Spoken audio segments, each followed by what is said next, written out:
Bonjour mesdames et messieurs, bienvenue dans ce 6h30 que nous ouvrons, que nous commençons donc par le début du Ramadan, le mois du Ramadan annoncé par le Conseil supérieur des imams ici en Côte d'Ivoire, le Conseil des imams qui annonce donc le début du mois de Ramadan pour ce mercredi 16 mai 2018. Je vous propose d'écouter le représentant du COSIM, c'est Sekou Sila, qui annonce ici le début du Ramadan.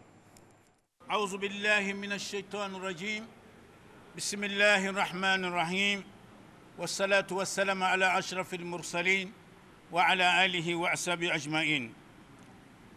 Le Conseil supérieur des imams en Côte d'Ivoire, COSIM, et le Conseil des imams sunnites, CODIS, informent la communauté nationale que le croissant lunaire marquant le début du mois de Ramadan 2018 a été observé à Ténimba, à 20 km de la ville de Bondoukou, par l'imam Ali Ouattara ainsi qu'un nombre important de fidèles.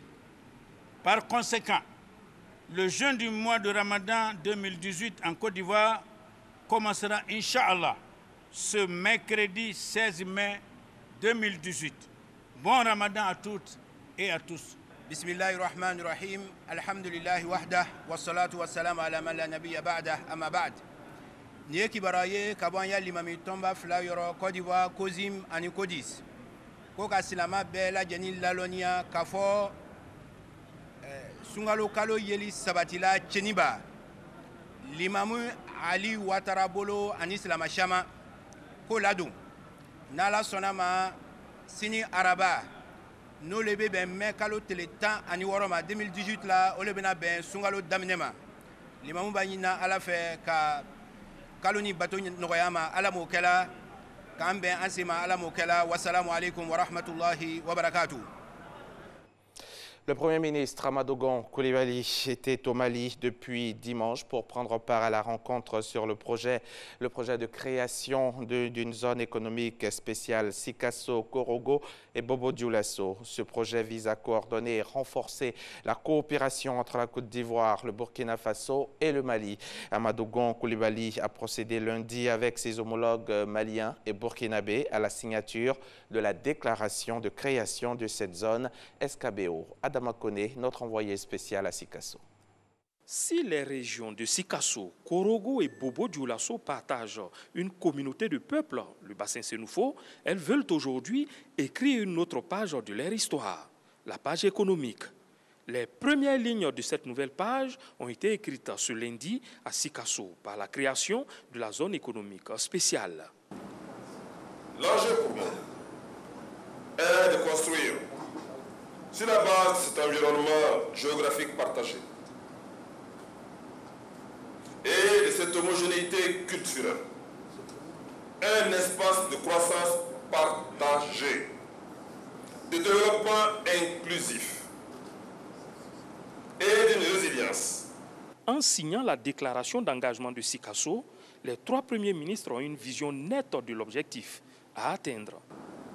Il s'agit alors pour nous, sur la base des avantages comparatifs de ces trois régions, de mutualiser nos moyens afin de desserrer les contraintes à l'investissement, permettant ainsi de développer les nombreuses potentialités dont elle regorge. La zone économique spéciale offrira aux investisseurs les infrastructures de soutien nécessaires à la production, l'énergie, les routes, les services, des incitations y compris fiscales. Il s'agit de faire de la zone un espace d'opportunités d'affaires, entre autres dans l'agro-industrie, le transport avec les trois aéroports dans ces villes et le commerce. Le triangle Sikasso-Korogo-Bobo-Dioulasso bénéficie déjà de l'attention des organismes d'intégration. Sous la haute direction du président de la République de Côte d'Ivoire, son Excellence Michel Alassane Ouattara, la Côte d'Ivoire entend s'investir davantage dans la coopération sud-sud, dans l'intégration régionale et plus particulièrement dans une coopération avec ses voisins immédiats. À cet égard, le Mali et le Burkina constituent des partenaires privilégiés de premier plan en raison des liens historiques et séculaires que nous entretenons. Cet espace commun regorge d'importantes potentialités pour pour le développement économique et social de nos pays. Il a été identifié dans ce sens comme zone d'intervention par la CEDEAO dans le cadre du programme régional d'appui à la coopération transfrontalière. Il a également été retenu par l'UEMOA dans le cadre de la mise en œuvre des projets prioritaires des schémas d'aménagement transfrontalier intégrés. Les investissements prévus au titre du SATI-SICOBO sont évalués à environ 44 milliards de francs CFA en réponse aux défis du développement durable, des migrations et de l'emploi des jeunes. Un comité tripartite a été mis en place. Son rôle, donner l'impulsion opérationnelle par l'identification des projets, la détermination de leurs coûts et le plan de réalisation. Riche d'une quinzaine d'entreprises, une mission commerciale autrichienne séjourne actuellement en Côte d'Ivoire. Ces hommes d'affaires sont en quête de nouveaux débouchés dans divers secteurs d'activité, notamment technologiques. Mais devant le gouverneur d'Abidjan qui les a reçus, ils se sont montrés très intéressés par le chantier de la Coupe d'Afrique des Nations prévue en 2021 en Côte d'Ivoire. Robert Begremambé a néanmoins présenté de nouvelles niches d'investissement dans les secteurs de l'éducation, de la santé et des routes. Le reportage est signé Lansine Bakayoko. On connaît l'Autriche pour son expertise en matière de textile, notamment dans la fabrication de beaux basins brodés.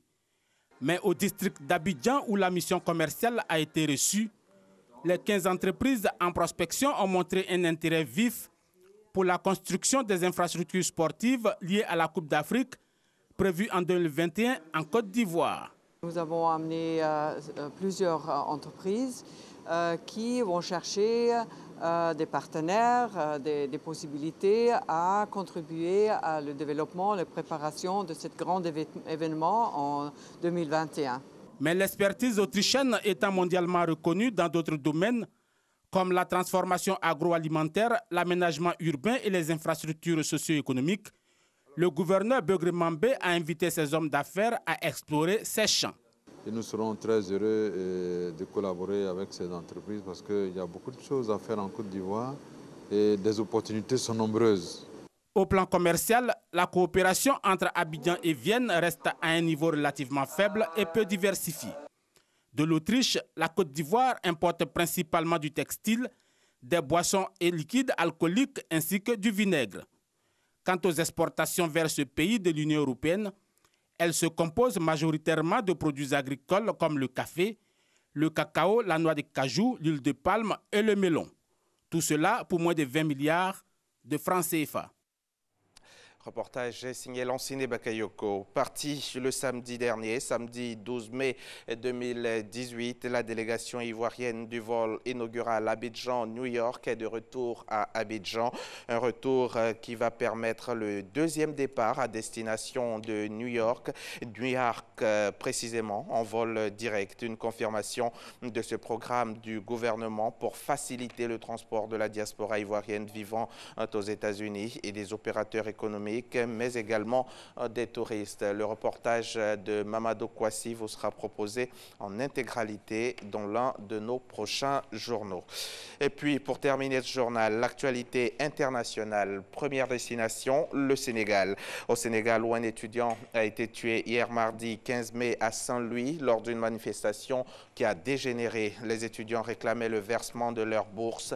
La mort de ce jeune garçon a provoqué la colère au sein de l'université Cheikh Anta Diop de Dakar. Et toute l'après-midi, les affrontements violents se sont enchaînés entre les élèves et les forces de l'ordre. Et puis, le régime nord-coréen a annulé au dernier moment une rencontre de haut niveau prévue ce mercredi matin entre des vice-ministres du Sud et du Nord. Le régime proteste contre la tenue d'exercices militaires conjoints entre Américains et Sud-Coréens, mais aussi contre de récentes déclarations de l'administration Trump. La rencontre du 12 juin pourrait donc être compromise. C'est la fin de ce journal. Merci de l'avoir suivi. Merci beaucoup.